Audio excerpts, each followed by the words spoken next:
voltam már valakié, és voltam senkié. Voltam erős is, mikor nem volt senki mellettem.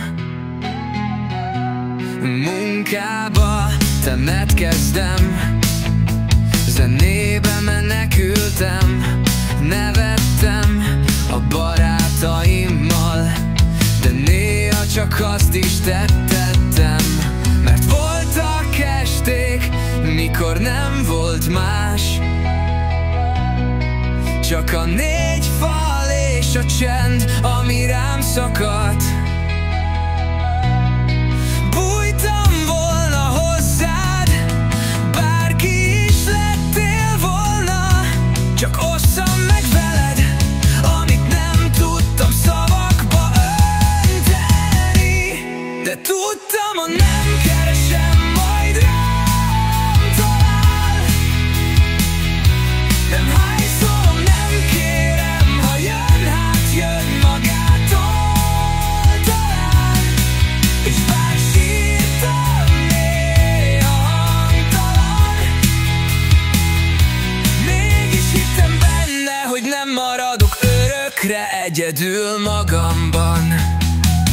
Az üres ágy mellett ott volt az erőm, reggelenként magamat húztam ki a sötétből. Volt, hogy fájt, de nem mondtam senkinek,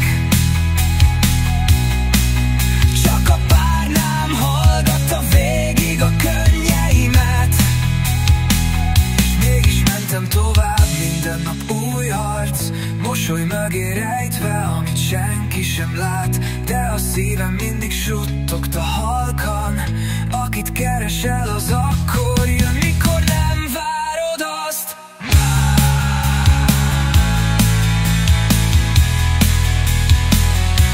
Mert tudtam, ha nem keresem, majd rám talál. Nem hányszolom, nem kérem, ha jön, hát jön magától talán. És bár sírtam néha hangtalan,